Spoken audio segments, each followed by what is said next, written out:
Good morning, students. Here is Zeki Lakhwani, your science teacher at Scholars Public School, Javra. And today we will start our new chapter, that is chapter number 9, Force and Laws of Motion. इससे पहले भी अपन physics part का एक chapter कर चुके हैं, date is motion. आज अपन physics part का ही सेकेंड चैप्टर चालू कर रहे हैं. ठीक है, तो चैप्टर का नाम है force and laws of motion. Force के बारे में आप पहले भी पढ़ चुके हैं कि फोर्स क्या होता है. ठीक है, क्या क्या उसके इफेक्ट होते हैं. आज अपन उसका एक छोटा सा इंट्रोडक्शन देखेंगे कि फोर्स एक्चुअली होता क्या है. तो स्टार्ट करते हैं अपन फोर्स से, उसके बाद अपन जाएंगे बाद में लॉज ऑफ मोशन के पास. फोर्स,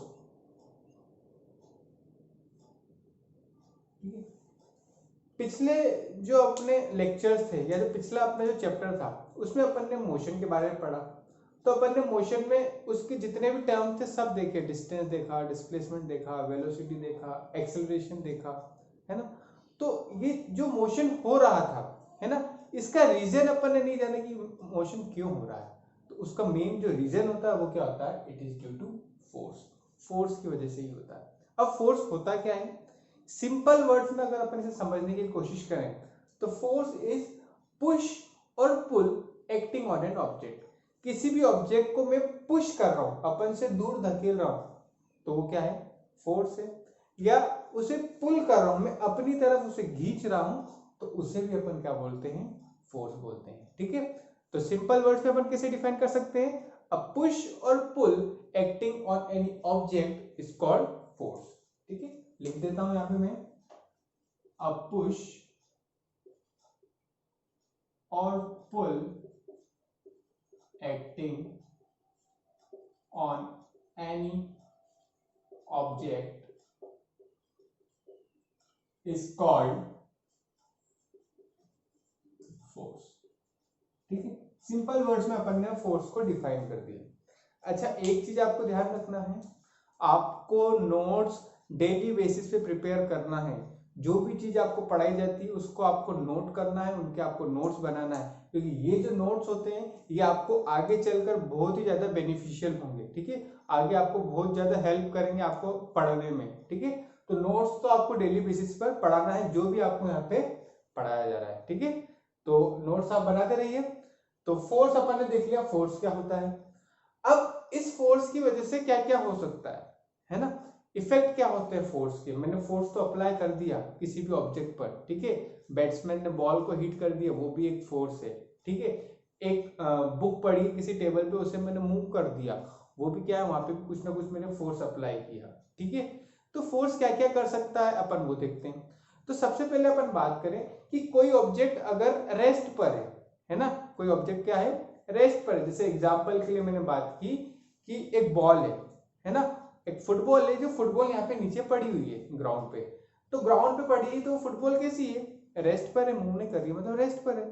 तो जो फोर्स होता है ना, तो जो ऑब्जेक्ट रेस्ट पर है उसको मूव कर सकता है. मैंने क्या किया, मैंने उस पर किक अप्लाई की. ठीक है, अपने पाँव की हेल्प से मैंने उस पर किक मारी, तो क्या होगा, वो जो रेस्ट पर थी फुटबॉल वो मूव करने लगेगी.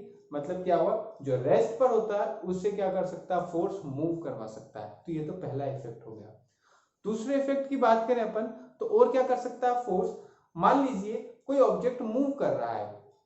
ठीक है, तो मूव कर रहा है, मोशन में है वो, तो फोर्स अगर अपन अप्लाई करें तो अपन उसको स्टॉप भी कर सकते हैं. ठीक है, जैसे मान लीजिए कि बॉल आ रही है मूव होते होते. ठीक है, या अपन फुटबॉल की बात करें, किसी प्लेयर ने उसे किक किया तो वो क्या है, मोशन में चली गई, मूव कर रही है.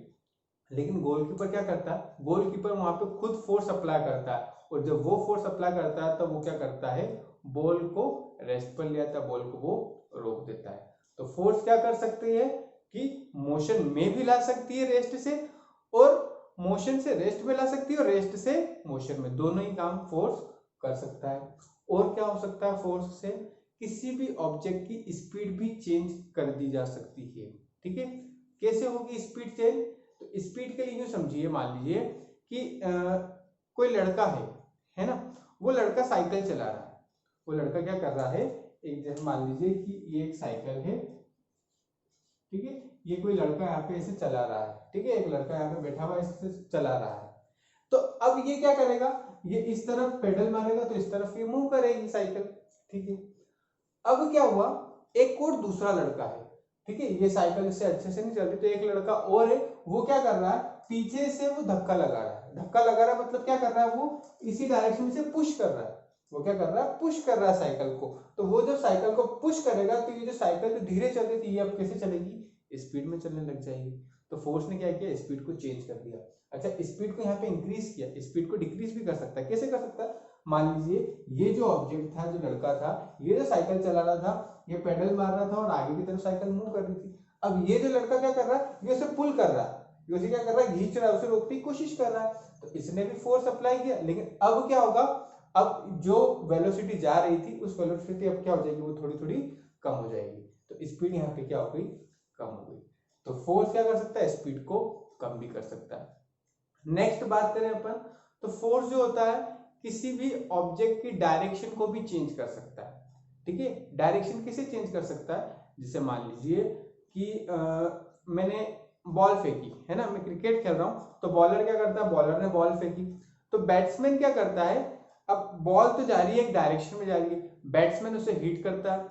हिट कर रहा है मतलब क्या कर रहा है, उसके ऊपर वो फोर्स अप्लाई करेगा, और जैसे ही उसने फोर्स अप्लाई किया तो वो अलग अलग डायरेक्शन में फोर्स अप्लाई कर सकता है, कहीं भी अप्लाई कर सकता है। जिस डायरेक्शन में वो फोर्स अप्लाई करेगा उस डायरेक्शन में वो क्या हो जाएगी, बॉल मूव करने लग जाएगी। मतलब फोर्स अप्लाई किया और उससे क्या हुआ, डायरेक्शन भी चेंज हो जाता है।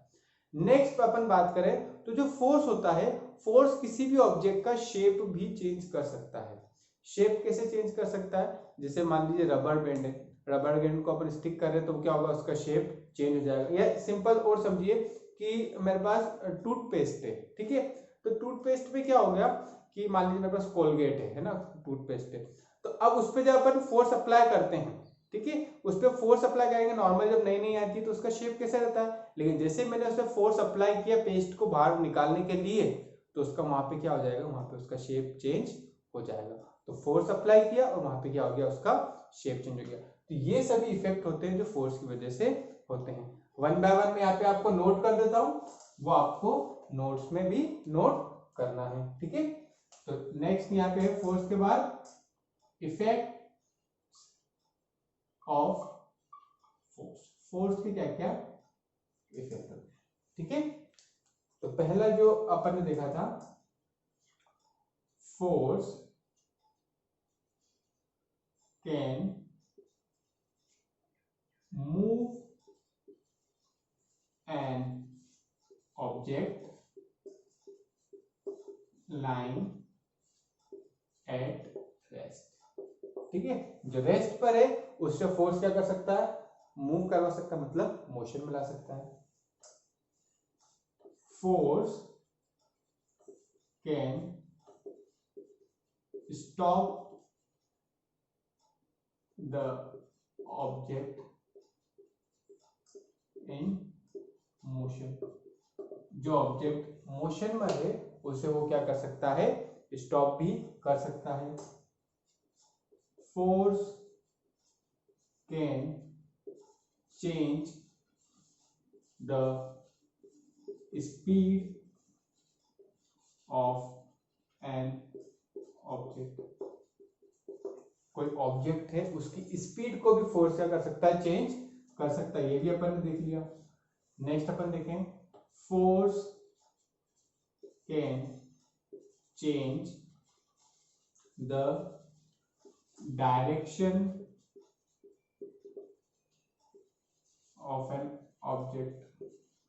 डायरेक्शन भी अभी अपन ने देखा था कि जो बैट्समैन है वो हिट कर रहा है तो उसका क्या होगा, डायरेक्शन वहां पे चेंज हो जाएगा। और क्या देखा था अपन ने,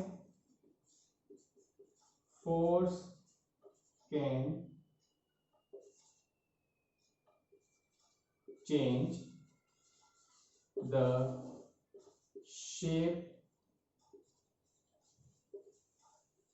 ऑफ एन ऑब्जेक्ट। फोर्स जो होता है वो ऑब्जेक्ट का जो शेप होता है उसको भी चेंज कर सकता है। तो आज अपन ने फोर्स देखा, इफेक्ट ऑफ फोर्स देखा, ये पांचों पॉइंट में आपको एक्सप्लेन कर चुका हूं ऑलरेडी। इसके आपको नोट्स प्रिपेयर करना है। कोई भी अगर इसमें डाउट आता है तो मुझसे जरूर पूछें, नीचे कमेंट सेक्शन में मुझे जरूर बताएं कि ये सर डाउट आ रहा है, तो नेक्स्ट लेक्चर में मैं उनको क्या करूंगा, आपको क्लियर कर दूंगा डाउट्स को। आज के लिए इतना ही, थैंक यू।